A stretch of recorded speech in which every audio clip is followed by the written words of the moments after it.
तु सहनौ भुनक्तु सह वीर्यं करवावहै तेजस्विनावधीतमस्तु मा विद्विषावहै। ओम शांति शांति शांति।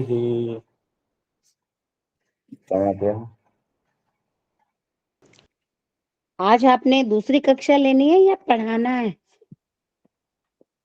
हाँ, आज तो श्रावणी है। हाँ, वो बता रही थी ना हेमा कि आज स्पेशल कक्षा है। चलो, आज आज तारीख है 28 और 30 तारीख का श्रावणी है। तो आओ आज श्रावणी पे थोड़ी सी चर्चा करते हैं, ठीक? अच्छा, पहले चर्चा करते हैं काल पे, समय पे। एक बड़ा विशेष बात है कि हम लोगों ने अपना सब कुछ छोड़ दिया, अपना पढ़ना छोड़ दिया, और जो विदेशी हैं उन विदेशियों का वो मूर्खता पढ़ने शुरू कर दी, जो वास्तव में सिद्धांत से काफी दूर है सिद्धांत, लेकिन सिद्धांत से उसकी दूरी है। एक बात मैंने पहले कभी खूब कही है कक्षाओं में, जब शाम वाली कक्षाएं चलती थी गूगल मीट, कि मैथमेटिक्स का जन्म ही भारत में हुआ, गणित भारत में पैदा हुआ, और गणित को भारत से एक अरब लेके गया, अरब देश में।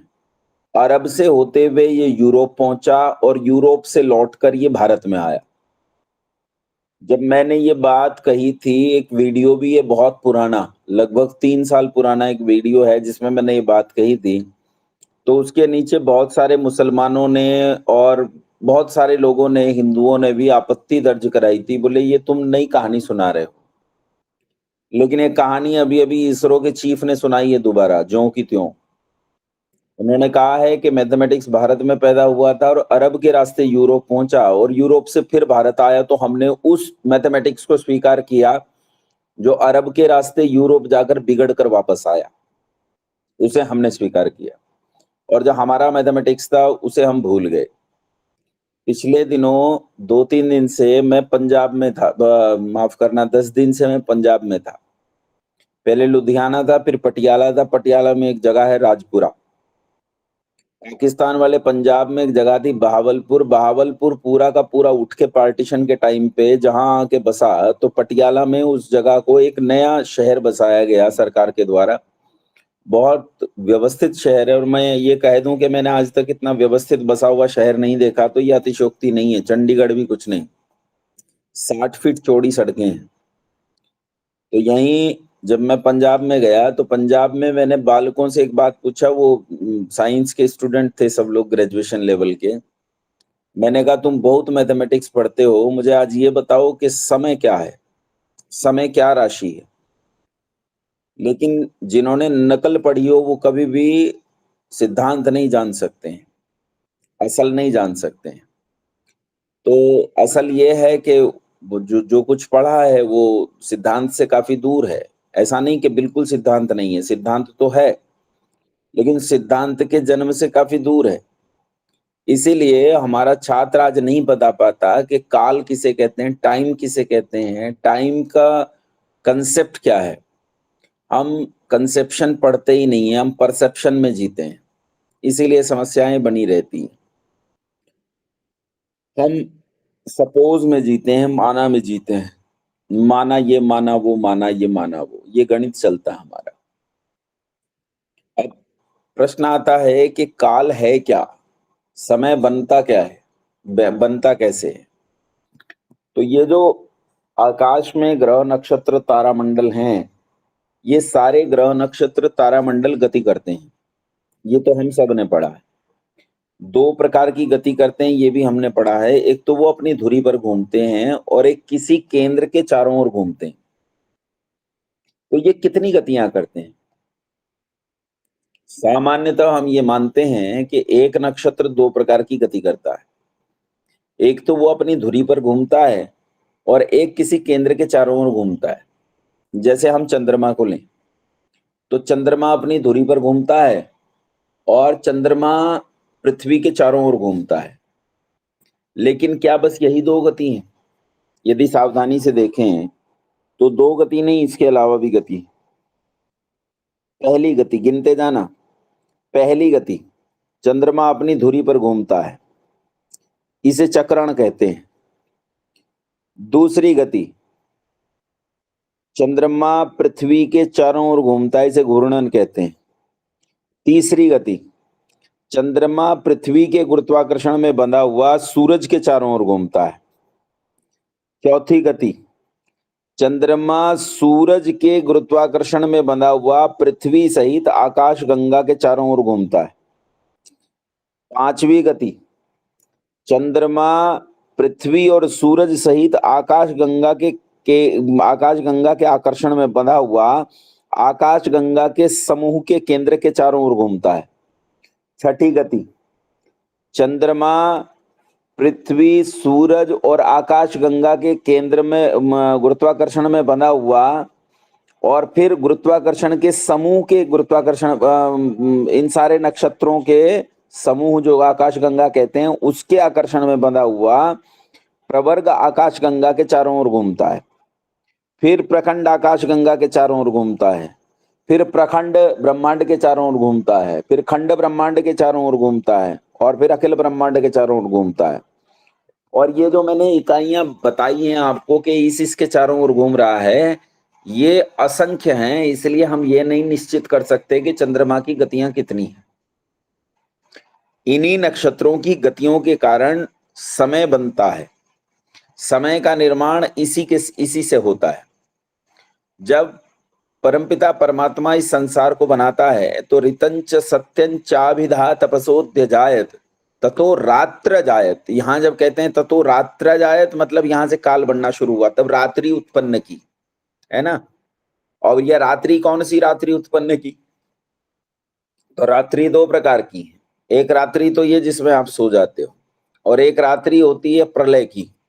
प्रलय को भी रात्रि कहा जाता है ना। उसे ब्रह्म दिवस और ब्रह्म रात्रि कहा जाता है। वो ब्रह्मा का एक दिन और ब्रह्मा की एक रात है।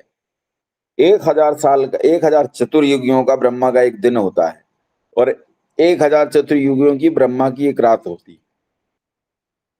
इससे समय कैसे बनता है? तो वो एक छोटे से उदाहरण से समझेंगे कि समय कैसे बनता है। जब पृथ्वी सूरज के चारों ओर घूमती है तो सूरज के चारों ओर घूमते घूमते वो अपनी धुरी पर भी घूमती है। तो जो हिस्सा उसका सूरज की ओर होता है उस तरफ प्रकाश पड़ता है तो उसे दिन कहते हैं, और जिस तरफ अंधेरा रहता है उसे रात कहते हैं। लेकिन पृथ्वी जब सूरज के चारों ओर घूम रही है तो अपनी धुरी पर भी घूम रही है। तो अपनी धुरी पर घूमते रहने से क्या होता है, ये जो प्रकाश का समय है ये बदलता रहता है। यानी प्रकाश जितने क्षेत्र में है, अब जैसे घूम गई पृथ्वी तो वो दूसरे क्षेत्र में आ जाएगा, फिर घूम गई दूसरे क्षेत्र में, फिर आ गई, फिर घूम गई, फिर तीसरे क्षेत्र में, फिर घूम गई, फिर चौथे क्षेत्र में, फिर घूम गई, फिर पांचवें क्षेत्र में। और वो क्षण प्रतिक्षण घूम रही है और इसी तरह वो क्षण क्षण बनता जा रहा है। परिवर्तन का नाम ही समय है। जिस वस्तु में परिवर्तन नहीं हो सकता उसके लिए समय नाम की कोई राशि नहीं। जैसे परमात्मा नाम की अस्तित्व में परिवर्तन संभव नहीं है, तो परमात्मा के लिए काल नाम की राशि नहीं है। जिसमें परिवर्तन नहीं घटता उसके लिए काल नाम की राशि नहीं है। जिसमें परिवर्तन घटता है उसमें उसके लिए काल नाम की राशि है। तो ये जो संसार है, जगती है, संसरति इति संसार, जिसमें संसरण होता है, परिवर्तन होता है, उसी का नाम संसार है, दुनिया है। इस दुनिया में परिवर्तन हो रहा है, इसीलिए इसमें काल है, समय है। समझ में आया?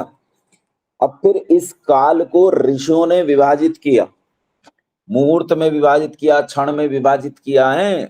ये पल बनाए, निमेष बनाए, काष्ठा बनाई, घड़ी बनाई, घंटे बनाए, दिन बनाए, रात बनाई, सप्ताह बनाए, महीने, साल, फिर दशाब्दी, शताब्दी, सहस्राब्दी और युग, ये सब बनाए। तो ये जो सब बनाए हैं ये ऋषियों ने काल को निश्चित किया कि इतना समय इतना काल, इतना समय इतना काल, ऐसे ऋषियों ने निश्चित किया।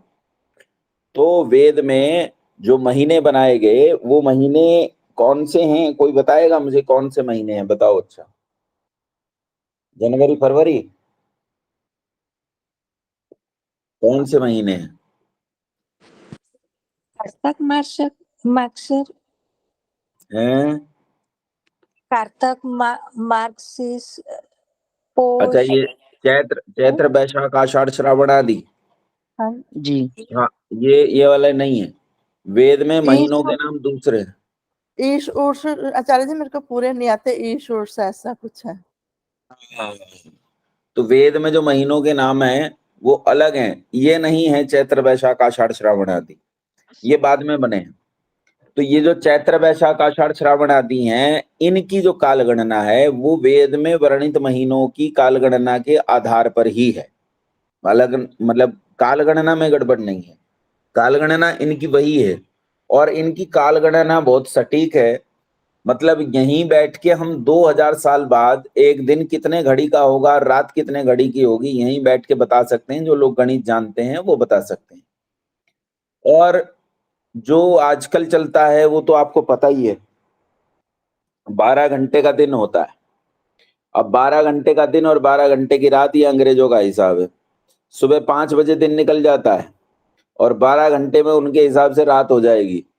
तो अगर मैं जून के महीने में देखूं तो सुबह 5 बजे सूरज निकल जाता है, तो 5 बजे दिन हो गया। तो अब रात कितने बजे हो जाएगी उनके हिसाब से? उनके हिसाब से तो 5 बजे के बाद रात हो जाएगी, लेकिन कहाँ होती है? 7:30 बजे तक भारतवर्ष में तो दिन रहता है। अन्य अन्य दुनिया में भी अगर हम देखें तो हम देखते हैं 13 से 14 घंटे का दिन अनेक स्थानों पर पाया जाता है। अनेक स्थानों पर 12 घंटे के बाद भी सूरज निकला रहता है, धूप खिली रहती है।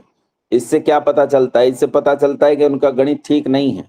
धूप निकल रही है और वो उसे रात कह रहे हैं। हमारे यहाँ रात्रि तब कही जाती है जब सूर्यास्त हो जाए, दिन तब कहा जाता है जब सूर्योदय हो जाए। और दुनिया सब यही मानती है, सूर्योदय के समय दिन होता है और सूर्यास्त के समय रात्रि होती है। ठीक है, तो ये काल है पूरा का पूरा जो चल रहा है। और इसे ऋषियों, हमारे जो विद्वान रहे हैं गणित के, उन्होंने 12 महीनों में विभाजित किया है। और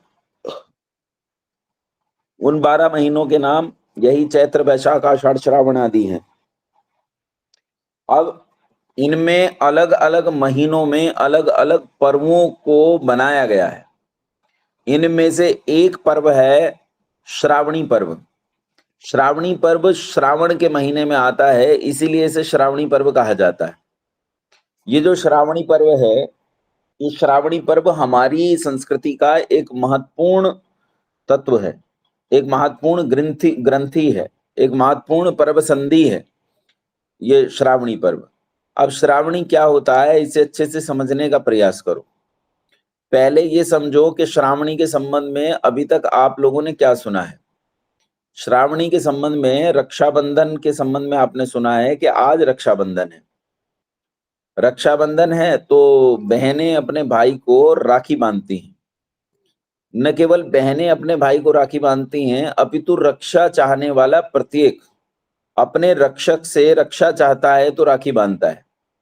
पौराणिक कथाओं में एक कहानी आती है कि सबसे पहली राखी जो है वो शची नाम की स्त्री ने इंद्र नाम के पुरुष को बांधी थी। तो इंद्र को वहां पति और शची को उसकी पत्नी बताया गया है।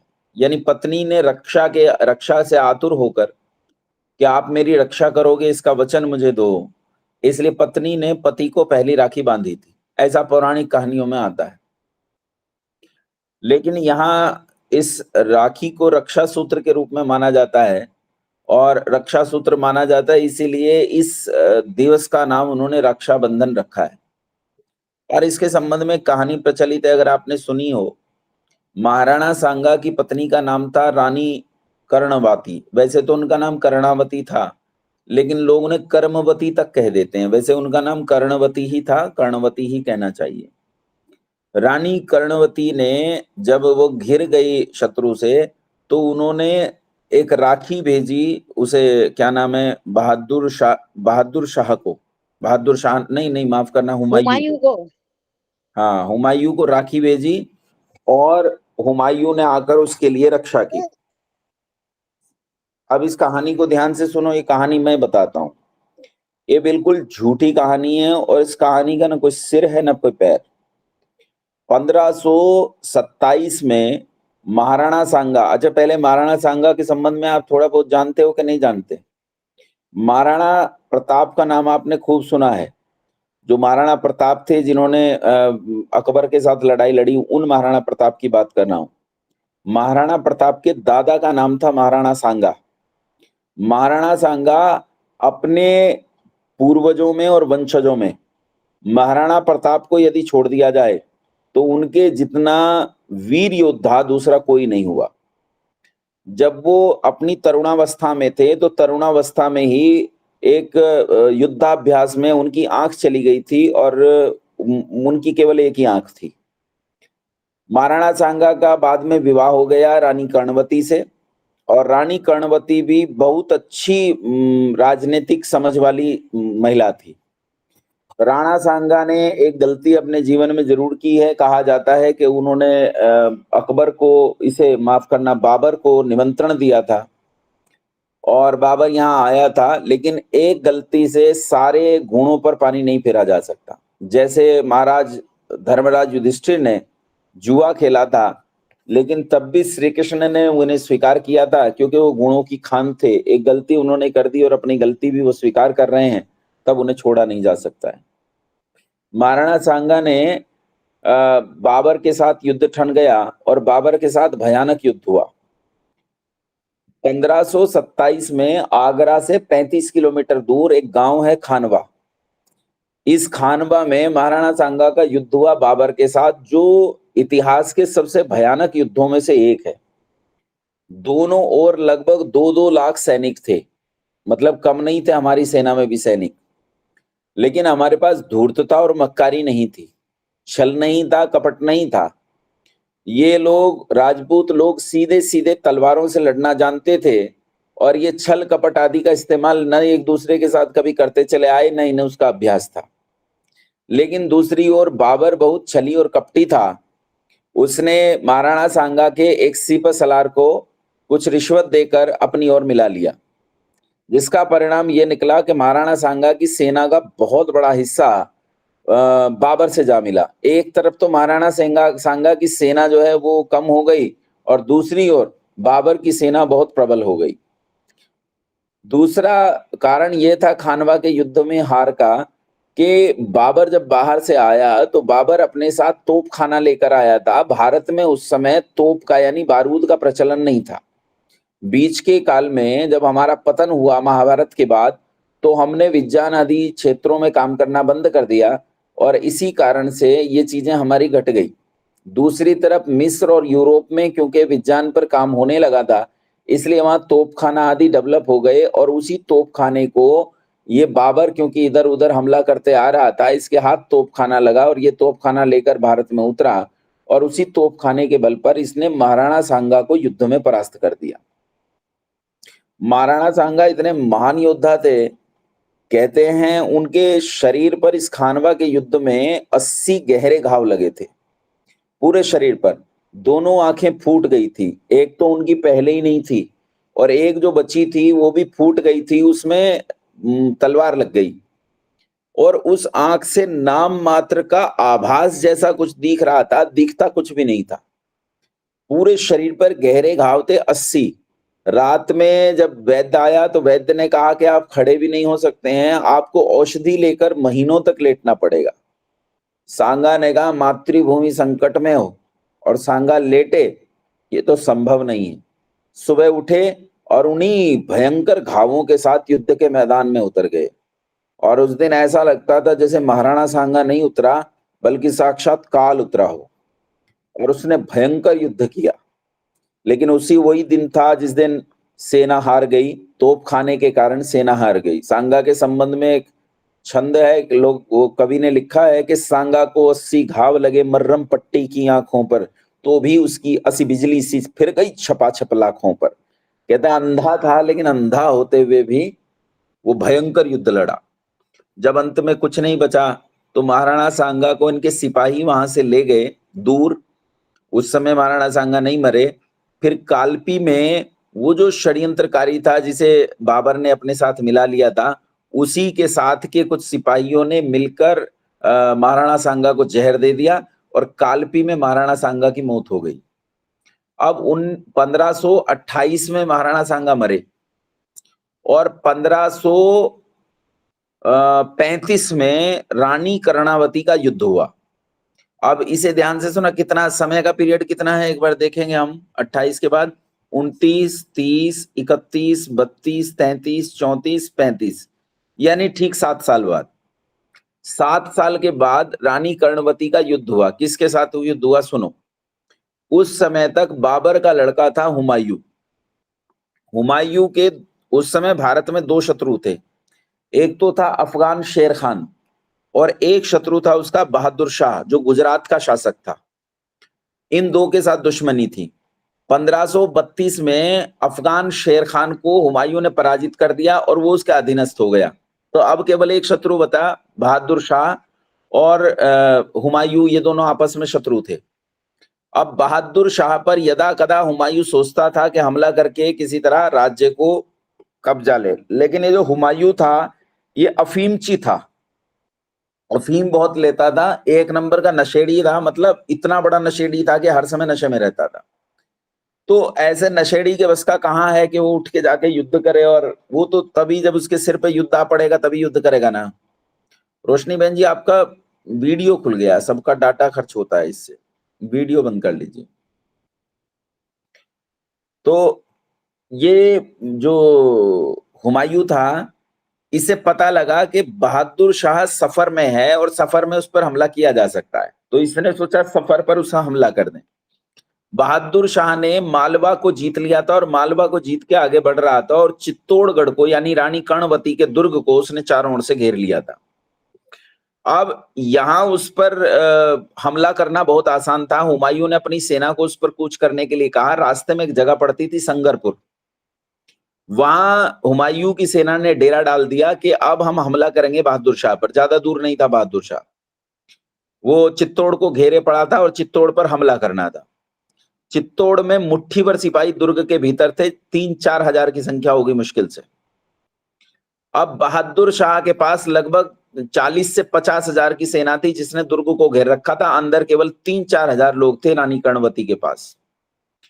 उस समय बहादुर शाह जफर ने जब देखा कि मेरे सामने 2 शत्रु हैं, एक तरफ तो राजपूत हैं, भले ही वो 3-4 हजार हों लेकिन तेरी सारी सेना को खा जाने के लिए पर्याप्त है, तो उनके साथ अपने आप ही युद्ध करना महाभारत है, जो पैदा ही युद्ध के लिए होते हैं। जो पैदा होते हैं तो मां पैदा होते ही सिर पर केसरिया बाना बांध देती है, तो उन लोगों के साथ युद्ध करना सरल नहीं था।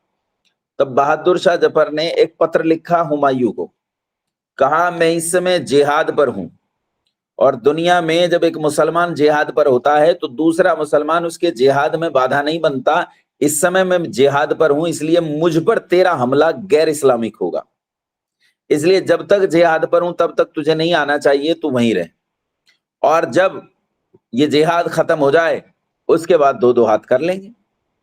हुमायूं ने ये पत्र पढ़ा और वहीं रुक गया। उसने अपनी सेना को विश्राम करने के लिए कहा और कहा अभी काफिरों से जिहाद चल रहा है, हम इस जिहाद में सहयोगी बनेंगे, बाधा नहीं, और सेना वहीं रुक गई। रानी कर्णवती ने अपने रणबांकुरों से कहा कि अब हमारे पास कोई उपाय नहीं है, युद्ध तो करना पड़ेगा, और सिर पर बांधो केसरिया कफन और निकल जाओ। दरवाजे खुल गए, कपाट खुल गए और राजपूती सेनाएं मैदान में कूद पड़ी। ये खानवा के युद्ध से छोटा युद्ध है, लेकिन ये खानवा के युद्ध से ज्यादा भयानक युद्ध है।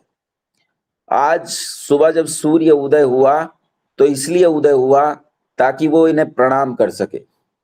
आज हवा जब चली तो वो इसलिए चली थी कि वो इन राजपूती सेनाओं के चरण चूम सके। आज इस जमीन की मिट्टी हवा में इसलिए उड़ रही थी ताकि वो इनके मस्तक पर तिलक कर सके। और इन 3-4 हजार राजपूत योद्धाओं ने उस भयानक सेना पर हमला बोल दिया, और भयानक सेना को ऐसा लगा जैसे यही कयामत का दिन है, यही वो दिन है जो कुरान में वर्णित है, उन्होंने मूली गाजर की भांति इन सेना को काटना शुरू कर दिया। लेकिन कब तक? ये बहुत थोड़े से थे। उनकी आधे से ज्यादा सेना को, अपने से लगभग 4 गुनी सेना को वो जमीन में मिलाकर, मिट्टी में मिलाकर वो शहीद हो गए, बलिदान हो गए इस देश के लिए। भीतर मां कर्णवती ने, राजमाता कर्णवती ने, जो विक्रमादित्य को राज सिंहासन पर बिठाकर, 13-14 साल के विक्रमादित्य को राज सिंहासन पर बिठाकर सिंहासन को संभाले हुए थी, उन्होंने देख लिया कि अब अस्मिता को बचाना मुश्किल है, तो उन्होंने किले के भीतर एक बहुत बड़ा कुंड तैयार करवाया और उस कुंड में आग लगवा दी। और तब उन्होंने, वो एक उनका बहुत बड़ा भाषण है, उन्होंने उस समय अपनी सारी जितनी कन्याएं थी, जितनी बेटियां थी, जितनी स्त्रियां थी, जितनी बूढ़ियां थी, सबको इकट्ठा किया, जो महिलाएं उस किले के भीतर थी। पुरुष सब बाहर जाकर मारे जा चुके थे। उन सबको इकट्ठा करके उन्होंने प्रेरित किया, कहा आज अस्मिता की रक्षा का दिवस है, आज दिवस है भारत के लिए एक नई परिभाषा घड़ने का, आज दिवस है अपनी शूरता को एक नया आयाम देने का, आज दिवस है जिस कोख से हमने सिंहों को पैदा किया है, उस कोख को स्वयं सिद्ध करने का कि हम सिंघनी हैं। और उन्होंने कहा आज अस्मिता की रक्षा के लिए हमें अपने शरीर का दाह करना पड़ेगा ताकि मलेच्छ इस शरीर को हाथ न लगा सके। सबको प्रेरित किया और मां रानी कर्णवती कई हजार स्त्रियों के साथ इस भयानक आग में कूदकर जलकर भस्म हो गई। क्या विभत्स दृश्य रहा होगा। बाहर गर्म रक्त की गंध उठ रही है, भीतर उन माओं के देह के जलने की गंध उठ रही है। प्रकृति ने इस विभत्स गंध से मुंह को सकोड़ लिया, लेकिन भारत माता इस दिन पर गौरव कर उठी होगी। क्या दिवस था कि अपनी अस्मिता के लिए जहां एक और स्त्रियां जल मरी, वहां दूसरी और पुरुषों ने अपने आप को उस युद्ध की अग्नि में स्वाह कर दिया। और इस तरह इस श्रावणी के दिवस पर हमारी माताएं, बहनें, बच्चियां सब बर्बाद हो गई। ये था भारतीयों के गौरव का कार्य जो उन्होंने कर दिखाया। और अब बारी थी बहादुर शाह के कार्यों की। मलेच्छ जैसा होता है वैसा ही होता है। मलेच्छों ने दरवाजा तोड़ दिया, वो इस दुर्ग के भीतर घुस गए, और जो अन्य लोग बचे थे अंदर, कर्मचारी लोग जैसे कुम्हार थे, लोहार थे, या दूसरे धोबी थे जो काम करने वाले थे, उनकी स्त्रियों के साथ बलात्कार किए गए, उन्हें मारा गया, तलवार के घाट उतारा गया, किले को लूटा गया, अंदर का सब तहस नहस बर्बाद कर दिया गया। और जब यहाँ से ये सब बर्बाद हो चुका, तब बहादुर शाह ने हुमायूं को सूचना भेजी कि मैंने काफिरों को कत्ल कर दिया है, काफिर यहाँ एक भी नहीं बचा है, मैं जीत गया हूं और तुझसे युद्ध के लिए प्रस्तुत हूं। तब वो हुमायूं की तरफ बढ़ा और आगे जाकर हुमायूं इस बहादुर शाह की इस ताकत से डर गया और वो भाग खड़ा हुआ। वो इसके साथ युद्ध लड़ाई नहीं किसी भी सूरत में। तो ये कहानी निहायत झूठी है कि रानी कर्णवती ने राखी भेजी थी इस हुमायूं को। ये बिल्कुल झूठी कहानी है, इसमें कोई सच्चाई नहीं। इसलिए आज के बाद इस कहानी को तो इस पर्व के साथ बिल्कुल ही मत जोड़ना। अब बात आता है कि श्रावणी पर्व वास्तव में क्या है। तो श्रावणी पर्व सावन के महीने में होता है और सावन के आसपास के 4 महीनों को हमारे यहाँ चातुर्मास या चौमासा कहते हैं। कौन कौन से 4 महीने हैं बताओ मुझे, कौन कौन से 4 महीने जिन्हें चातुर्मास कहा जाता है, जिनमें बरसात होती है? मैं बताऊं आचार्य जी? नमस्ते आचार्य हाँ, जी। बताओ नमस्ते। आषाढ़, हाँ, श्रावण, भादो, श्रावण। आश्विन। आषाढ़, श्रावण, भाद्रपद और अश्विन। अच्छा, ये 4 महीने हो गए। हाँ, अब ये जो 4 महीने हुए हैं बिल्कुल सही है, यही 4 महीने चातुर्मास कहलाते हैं। अब की बार कितने महीने हैं? 2 हो गए सावन। अब की बार 5 हो श्रावण गए। मास शुरू हो गए तो 5 महीने हो गए। चातुर्मास के 5 महीने हो गए इस बार। अब ये जो चातुर्मास है ये हमारे यहाँ कहा जाता है वेद प्रचार का समय। ये बरसात का समय है और बरसात के समय में पूरे देश में, जहां तक भारतीय संस्कृति रही थी, वहां चाहे वो पूरी दुनिया में रही हो, जहां तक भी रही, भारतीय संस्कृति में इस चौमासे में जब बारिश होती थी तो किसान खेती नहीं जा सकता, सिपाही युद्ध पे नहीं जा सकता, बरसात में कुछ काम ही नहीं हो सकता था। इसलिए ऋषियों ने निर्धारित किया कि चातुर्मास जो है वेद प्रचार का समय रहेगा। तो वो इस चातुर्मास में वेद प्रचार करते थे और जहां तक भारतीय संस्कृति है, दुष्ट से दुष्ट व्यक्ति भी इस वेद प्रचार के 4 महीनों में कुछ भी ऐसा काम नहीं करता था जिससे वेद प्रचार में बाधा पहुंचे। अगर हम इसका एक उदाहरण देखें तो उदाहरण ये है कि माँ भगवती जानकी का अपहरण हो गया और भगवान राम जब माँ जानकी को ढूंढने के लिए निकले तो जब सुग्रीव से मिल गए, हनुमान जी से मिल गए जाकर, तो ठीक उसी समय ये चौमासा लग गया, चातुर्मास शुरू हो गया। तो अब ढूंढने का प्रोग्राम था लेकिन चातुर्मास लग गया।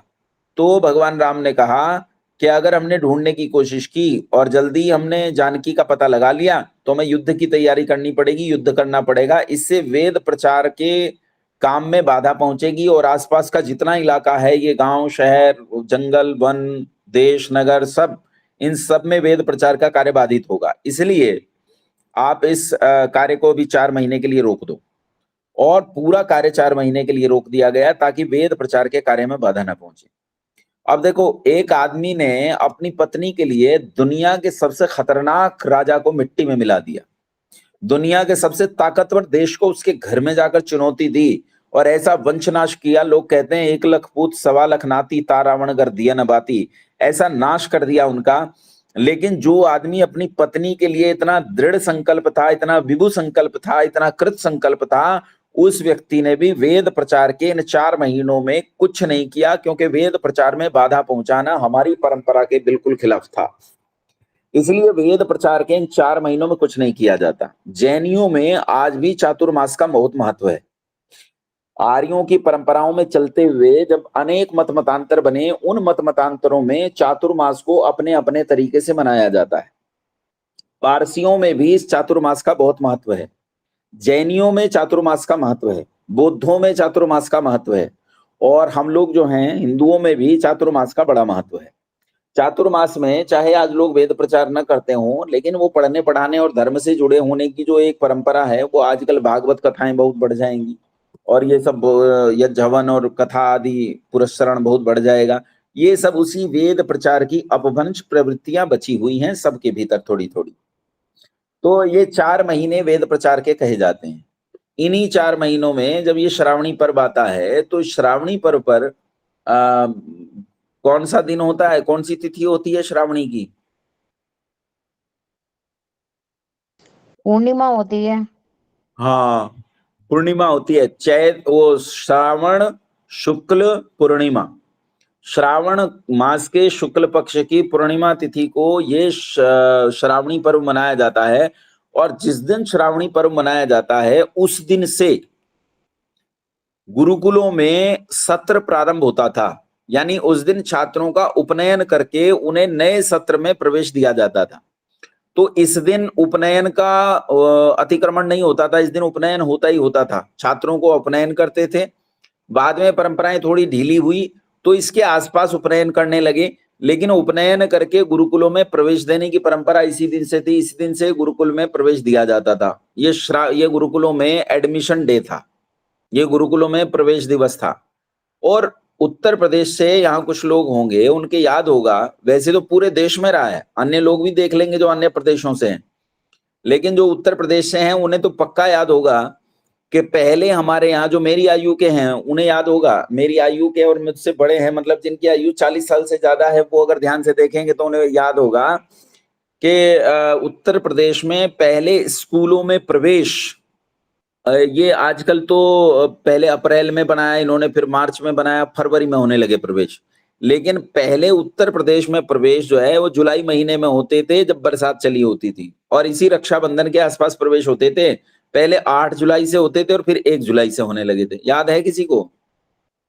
हाँ जी, बिल्कुल सही है। हमारा 8 जुलाई को ही स्कूल खुलता था। हाँ, वो 8 जुलाई को इसलिए होता था क्योंकि उस समय रक्षाबंधन पड़ता था उसी के आसपास, और रक्षाबंधन पे प्रवेश की, यानी इसी श्रावणी पे प्रवेश की जो गुरुकुलों की परंपरा थी, वही गुरुकुलों की परंपरा आजकल भी लागू हो गई है। देखो, वर्तमान में जो सरकार है, मैं इस सरकार का बहुत बड़ा भक्त और समर्थक हूं, प्रयास भी करता हूं ज्यादा से ज्यादा वोट मिले, लेकिन ये भी महामलेच्छ हैं। इन्हें भी ये मत समझ लेना कि ये बहुत दूध के धुले लोग हैं, ये 1 नंबर के दुष्ट हैं, और इन्होंने अपनी परंपराओं को नष्ट करने में कोई कोर कसर नहीं छोड़ी है। राम मंदिर का जब शिलान्यास हुआ तो इन्होंने राम मंदिर के शिलान्यास में से संकल्प पाठ को गायब कर दिया। एको वृंद षण्णवति कोटे अष्टव लक्षाणी त्रिपंचाशत् सहस्राणि चतुर्विंशत्याधिक शत संवत्सरे, ये संकल्प पाठ पूरा का पूरा गायब कर दिया। जम्बू द्वीपे भरत खंडे आर्यावर्तांतर्गते उत्तर प्रदेश प्रांतस्य अयोध्या नगरे, ये पूरा का पूरा संकल्प पाठ गायब कर दिया। ये कितनी मतलब अब आप ये मानो संस्कृति की जड़ पे कुल्हाड़ा मारना है, ये कुल्हाड़ा मारना है। दूसरा इन्होंने किया, हमारा जो फाइनेंशियल ईयर चैत्र मास से शुरू होता था उस फाइनेंशियल ईयर को बदलकर जनवरी से शुरू कर दिया। अभी लागू नहीं हुआ है, लेकिन वो लागू तो इसलिए नहीं हुआ है क्योंकि हमारी परंपरा तब की है और लोग मान ही नहीं रहे। लेकिन उन्होंने घोषणा कर दी कि 1 जनवरी से जो है फाइनेंशियल ईयर लागू हो जाए।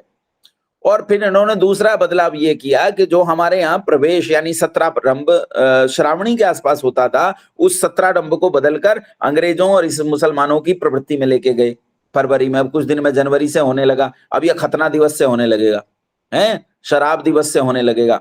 शराब दिवस कौन सा? 31 जनवरी, और 31 जनवरी के बाद 1 जनवरी आती है। खतना दिवस इसलिए कह रहा हूं, इस दिन ईसा मसीह का खतना हुआ था। तो ये जो बदल रहे हैं, परंपराएं बदल रहे हैं, ये संस्कृति के पैरों पर कुल्हाड़ा मार रहे हैं। तो दूसरे लोग महादुष्ट हैं, वो तो देश को इस्लामिक कंट्री बना देने की उस पर हैं, ये उस दृष्टि में थोड़ा सा अपने नजदीक हैं, लेकिन ये भी संस्कृति परंपराओं को कुछ नहीं समझते हैं और संस्कृति परंपराओं को बर्बाद कर देने की तरफ बढ़ रहे हैं। तो ये महामूर्खता है, इससे बड़ी मूर्खता नहीं हो सकती है। श्रावणी पर उपनयन संस्कार होता था, 4 महीनों में वेद प्रचार का काम चलता था, और ये श्रावणी इतना महत्वपूर्ण है कि राम जी जैसे महान योद्धा ने भी अपने हथियार रख दिए थे। तो श्रावणी पर किस चीज का महत्व है? तो श्रावणी पर महत्व है इस चीज का कि हम संकल्प लें कि हम स्वाध्याय करेंगे, क्योंकि श्रावणी स्वाध्याय के लिए ही सुनिश्चित है। इसलिए और स्वाध्याय के संबंध में ऋषि मुनियों ने कहा है, स्वाध्याय प्रवचनाभ्याम मा प्रमत्तव्यम, कि स्वाध्याय और प्रवचन में प्रमाद नहीं करना चाहिए। तो कैसे कैसे पढ़ना चाहिए? राजा भर्तृहरि तो यहाँ तक लिखते हैं कि सर से लेकर पांव तक स्वर्णाभूषणों और रक्त और मणियों और माणिक्यों से सजा हुआ एक पुरुष दुनिया के सबसे आलीशान कक्ष में, सबसे आलीशान व्यवस्थाओं में अगर एक पलंग पर लेटा हुआ भी स्वाध्याय कर रहा है तो वो संसार का सबसे पुण्यशाली कर्म कर रहा है। मतलब आप किसी भी अवस्था में अगर स्वाध्याय कर रहे हो तो स्वाध्याय को बहुत अच्छा माना जाता है। मान लो आप में से कोई माता जी जो हैं वो लेट कर इसे सुन रही हैं, तो ये स्वाध्याय में इसे भी अच्छा माना जाएगा, इसे उत्तम कोटि का माना जाएगा संसार के कर्मों में। तो स्वाध्याय बहुत महत्वपूर्ण है। ऋतंच स्वाध्याय प्रवचने च, सत्यंच स्वाध्याय प्रवचने च, प्रजातिश्च स्वाध्याय प्रवचने च, प्रजनंच स्वाध्याय प्रवचने च। कुछ भी काम करते जाओ, लेकिन 2 काम आपको कभी नहीं छोड़ने, स्वाध्याय और प्रवचन। जब छात्र का समावर्तन संस्कार होता था, गुरुकुल छोड़कर वो समाज में जाता था, तो उस समय आचार्य उसे यही उपदेश करता था, कहता था प्रजा तंतुम मां व्यवच्छेदसी, प्रजा का तंतु टूटने मत देना। अर्थात जैसे तुझे तेरे माता पिता ने उत्पन्न किया, ऐसे तू भी आगे जाकर संतान उत्पन्न करना। आजकल तो संतान उत्पन्न ही नहीं की जा रही। पहले तो ये संतान जो है 4 से नीचे जो संतान पैदा करते हैं ये सब पाप करते हैं, ये सब हत्यारे हैं जिन्होंने 4 से कम संतान पैदा की है। और जो पैदा कर भी रहे हैं वो भांड पैदा कर रहे हैं, वो डांसर पैदा कर रहे हैं। आजकल टीवी पर रियलिटी शो में जाकर नाचते हैं। भांड, महाराणा प्रताप की संतान भांड हो गई, डांस करती है, सड़क पर नाचते हैं, हट जाता हूँ पाछे ने नाचण दे जी भर के हैं। आज मेरे यार की शादी है, लड़का बैठा है घोड़ी पर, घोड़ी के सामने माँ नाच रही है और कह रही है आज मेरे यार की शादी है। ये तेरा यार है? तो जिसके साथ ब्याह के आई थी वो कौन था? बहन नाच रही है आज मेरे यार की शादी है, पिता नाच रहे हैं आज मेरे यार की शादी है, भाई नाच रहे हैं आज मेरे यार की, सबका यार हो गया है। कौन सी दुनिया, और क्या क्या गा रहे हैं ये भी नहीं पता, क्या क्या गा रहे हैं। शराब के गाने बज रहे हैं, 2 घूंट पिला दे मुझे और मैं मर जाऊं, तू तो मरेगा। और 4 बोतल वोदका, काम मेरा रोज का। क्या मलेच्छता आ गई है। ये कौन सा भारतवर्ष है? क्या ये राम का भारत है? क्या ये कृष्ण का भारत है? क्या ये लक्ष्मी का भारत है? क्या ये दुर्गा का भारत है? ये सीता, अनुसुईया और मैत्रेयी का भारत है? ताज्जुब होता है हम किन परिस्थितियों में आ गए।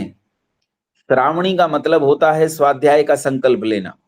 तो आज जब हम यहाँ श्रावणी की चर्चा कर रहे हैं, आप सब लोग एक संकल्प लेंगे कि हम इन महीनों में, अभी बचे हुए हैं आपके पास 2 महीने बचे हुए हैं, भाद्रपद और आश्विन बचा हुआ है।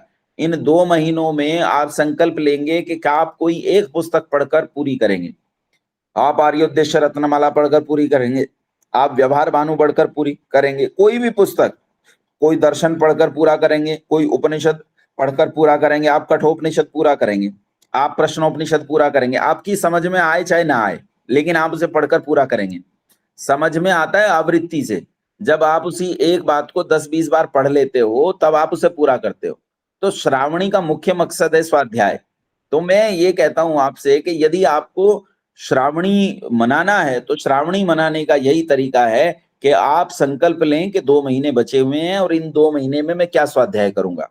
और ये जो ऊपर इस समय कक्षा चल रही है, जो कक्षा हम ले रहे हैं इस समय, इसके अलावा भी बहुत सारे लोगों की कक्षाएं चल रही होंगी इधर उधर। तो आप उन कक्षाओं को अपनी सुविधा के अनुसार ज्वाइन करें, पढ़ें। जरूरी नहीं है कि मेरी ही कक्षा ज्वाइन करें, ऐसा कोई ये वो नहीं है, मैं आज हूं कल नहीं हूं।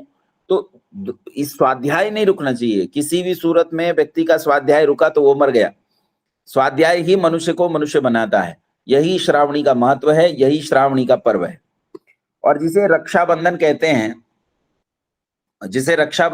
हैं, ये रक्षा सूत्र जो कहा जाता है, जो हाथ पर बांधती हैं माएं बहनें, असल में रक्षा सूत्र यज्ञोपवीत का नाम है। तो ये हाथ पर तो तब आया जब अंग्रेजों ने गले में यज्ञोपवीत देखकर गर्दन उतारनी शुरू कर दी। तो कायर लोगों ने अपनी जान बचाने के लिए, अपने बच्चों की जान बचाने के लिए अब यज्ञोपवीत का मोह तो छोड़ नहीं सके, तो यज्ञोपवीत को कंठ से उतार लिया और कंठ से उतारकर हाथ में बांधना शुरू कर दिया। धीरे धीरे इसके अनेक रूप बदलते चले गए और आज ये राखी के रूप में आ गया है ये वही यज्ञोपवीत। जब हाथ में बांधते हैं, ये जो कलावा हाथ में बांधते हैं, पंडित जी बांधते हैं ना हाथ में, ये न बद्दो बलि राजा दानवेंद्रो महाबल, ऐसा ऐसा करके हाथ में कलावा बांधते हैं। तो वो जो कलावा बांधते हैं, उस कलावे में भी अगर सावधानी से आप देखो तो उसमें 3 लपेट देते हैं। और यज्ञोपवीत में कितने धागे होते हैं? यज्ञोपवीत में 3 धागे होते हैं। ये यज्ञोपवीत का दिवस है। तो जिन्होंने यज्ञोपवीत नहीं लिया है, उन्हें श्रावणी पर उपनयन संस्कार करवा के धूमधाम के साथ अपने बच्चों का उपनयन संस्कार करवाएं।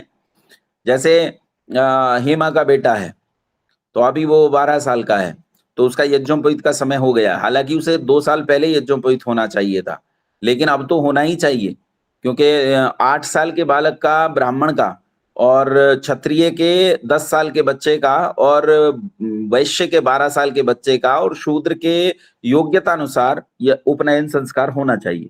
ये उपनयन संस्कार, अच्छा ये क्यों भेद किया गया, भेद भी बता देता हूँ। भेद का मतलब यहाँ कोई वो मत समझ लेना। भेद इसलिए किया गया क्योंकि ब्राह्मण की योग्यता सबसे ज्यादा होती है।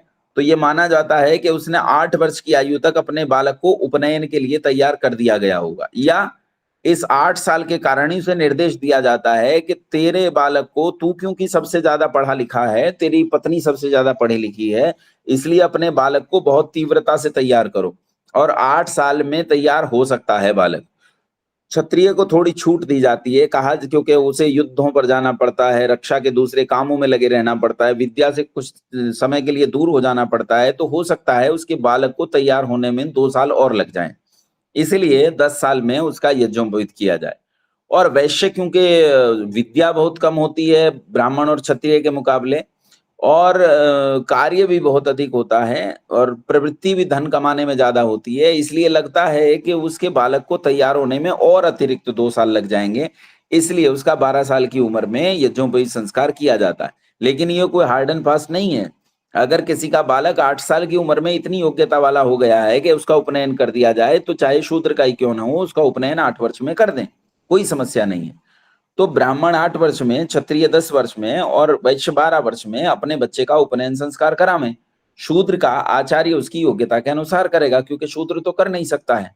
यज्ञोपवीत संस्कार पिता को करना चाहिए।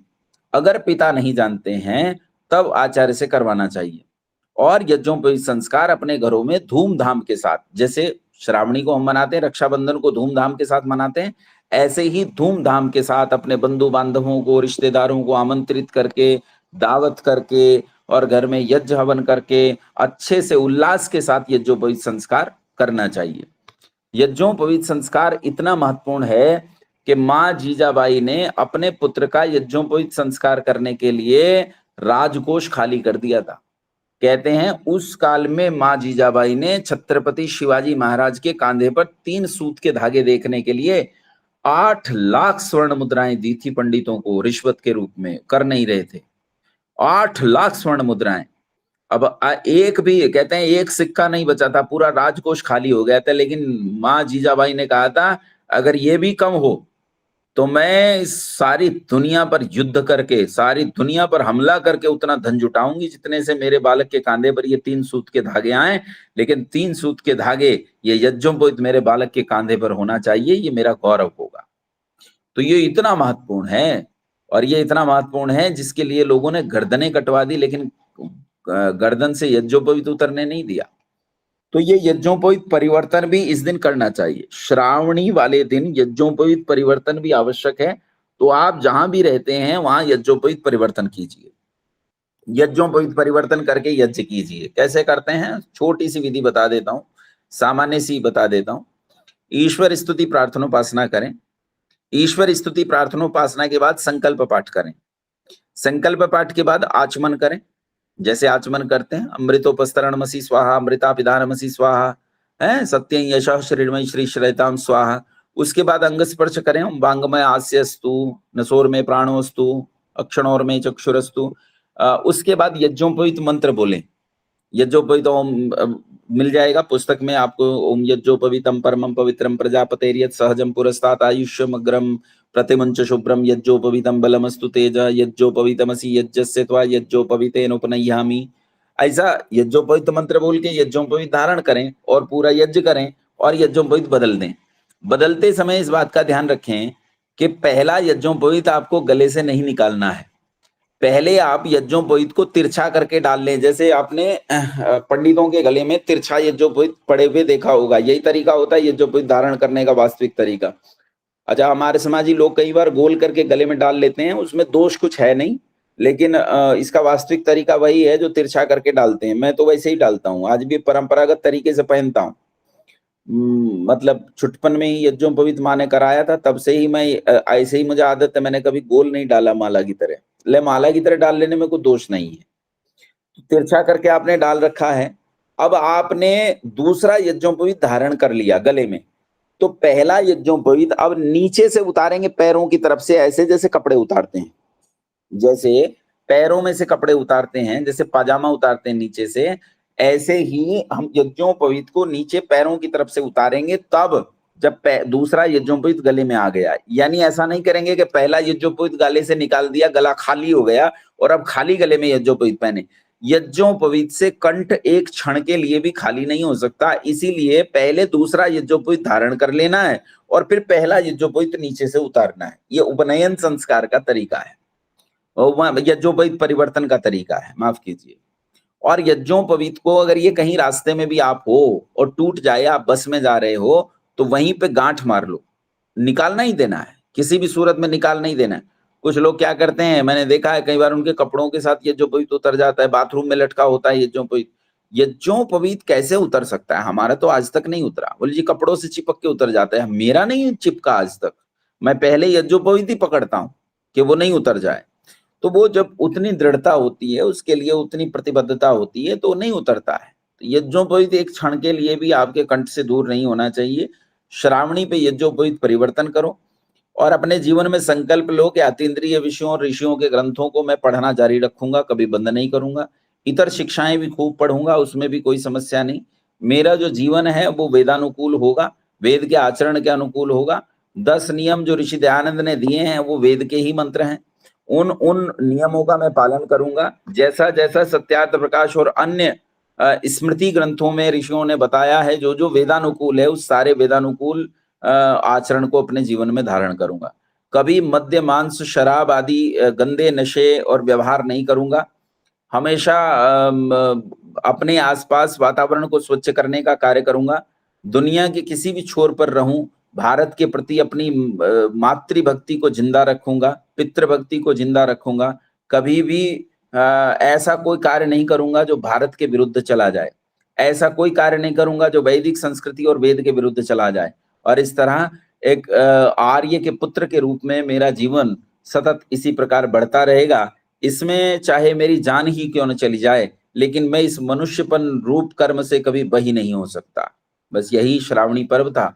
और ये श्रावणी पर्व के दिवस पर आज एक छोटा सा संक्षिप्त सा श्रावणी पर्व का परिचय मैंने आपको दिया। उम्मीद है आपकी बात समझ में आई होगी और श्रावणी पर आप सब लोग यज्ञोपवीत परिवर्तन भी करेंगे और स्वाध्याय का संकल्प ले लेंगे, अपनी संस्कृति के प्रति कृत संकल्प होंगे, एकजुट होंगे, इकट्ठे होंगे। कई कई लोगों को एक स्थान पर इकट्ठे होकर यज्ञोपवीत परिवर्तन करना चाहिए, धूमधाम के साथ श्रावणी पर्व को मनाना चाहिए। यद्यपि राखी हमारी परंपरा नहीं है, तब भी क्योंकि आज ये परंपरा बन गई है तो राखी भी बनाएं, अपनी बहनों को राखी बांधें, नहीं उल्टा हो गया, बहनों से राखी बंधवाएं। और धन धान्य भी बहनों को खूब देना चाहिए। मतलब अगर आपके पास 100 रुपए का सामर्थ्य है तो 101 रुपया देना चाहिए।